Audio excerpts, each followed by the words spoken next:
Shalom, selamat pagi saudara-saudara yang saya kasihi di dalam Kristus. Bagaimana kabarnya? Sehat, ada sukacita, semangat? Oh, puji Tuhan ya. Mari kita sambut renungan pagi, yaitu suara gembala lewat doa. Tuhan, terima kasih. Semalaman kami menikmati tidur dengan baik. Dan di pagi hari ini dengan tubuh yang sehat Tuhan karuniakan kepada kami.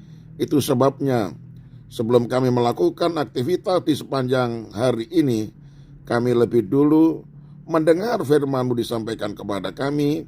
Tuhan, berfirmanlah dalam nama Tuhan Yesus. Haleluya. Amin.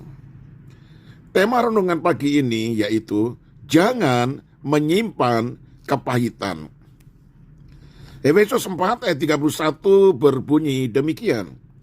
Segala kepahitan, kegeraman, kemarahan, pertikaian, dan fitnah hendaklah dibuang dari antara kamu, demikian pula segala kejahatan.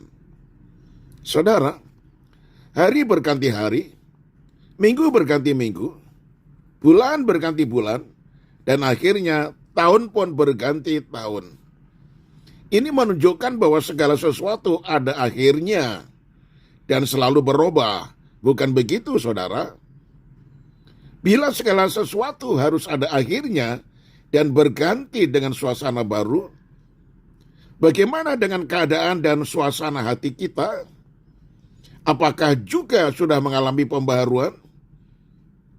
Jika di masa-masa lalu terjadi kegeraman, pertikaian, saling membenci, saling memfitnah di antara keluarga, di antara teman, rekan sepelayanan, atau di mana saja. Pertanyaannya, apakah sampai hari ini saudara masih menyimpan kepahitan dalam hati saudara? Apakah kita terus diam saja dan bersikap seolah-olah tidak terjadi apa-apa? Padahal di dalam hati masih berkemelut rasa dendam, pahit, dan sakit hati.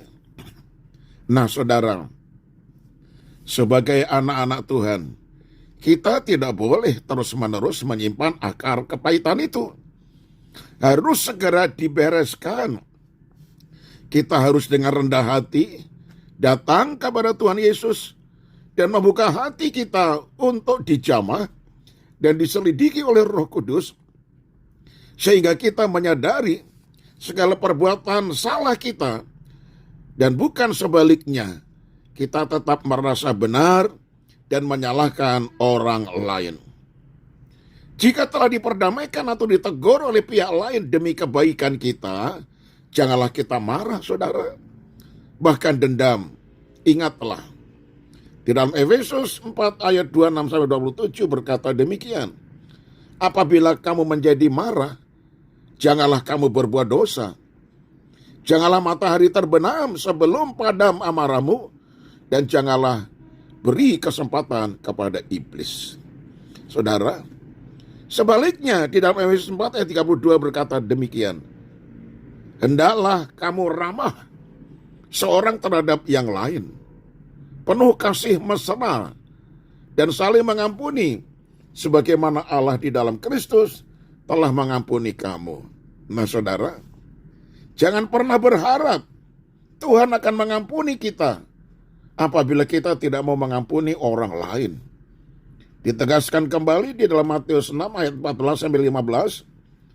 Jikalau kamu mengampuni kesalahan orang, Bapamu yang di sorga akan mengampuni kamu juga.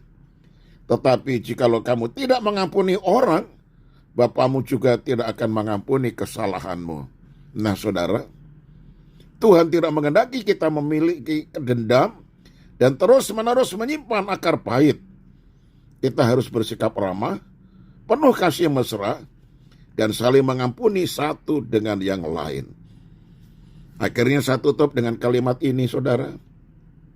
Kita yang telah beroleh pengampunan dari Tuhan juga harus mau membuka hati untuk mengampuni orang lain.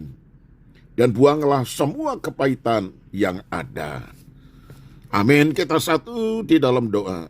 Tuhan, kami menyelidiki hati kami masing-masing. Kalau masih ada akar pahit yang tersimpan di dalam hati, Tuhan, ampunilah kami. Di dalam nama Tuhan Yesus kami mau mencabut semua akar pahit di dalam hati kami. Kami buang dalam nama Yesus. Kami mau belajar mengampuni orang yang bersalah kepada kami tanpa menyisakan akar pahit di dalam hati kami. Supaya hati kami bebas, tidak ada dendam, sehingga damai sejahtera yang daripada Tuhan memenuhi hati pikiran kami. Terima kasih banyak Bapa. Biarlah kami yang mendengar firman ini tidak sekedar mendengar tetapi menjadi pelaku-pelaku firman, sehingga kami menjadi orang yang berbahagia. Sepanjang hari ini kami serahkan aktivitas kami. Tuhan pimpin, Tuhan berkati, berikan keberhasilan, dan berikanlah berkat daripada Tuhan.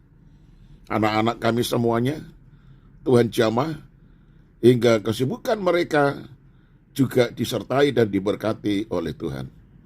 Secara khusus, lihatlah anak-anakmu yang masih terbaring karena sakit, entah penyakit yang ringan atau penyakit yang berat. Bagi Tuhan tidak ada masalah. Itu sebabnya ya Tuhan, ulurkanlah tanganmu.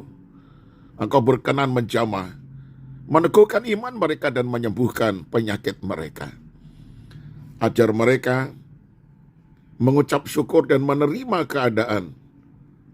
Bukannya malah mereka bersungut-sungut kepada Tuhan, marah-marah kepada orang yang menjaganya. Oh Tuhan, ampunilah kami.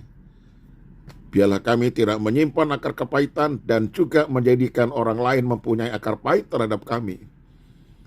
Jadikanlah kami ciptaan yang baru. Hidup kami, kelakuan kami, perkataan kami dapat menyenangkan hati orang lain, lebih-lebih untuk Tuhan. Segala pujian dan hormat kami serahkan hari ini di dalam tangan-Mu. Terima kasih ya Tuhan. Dalam nama Tuhan Yesus kami sudah berdoa. Amin. Shalom saudaraku. Sampai jumpa esok hari dan tetap semangat. Tuhan Yesus memberkati.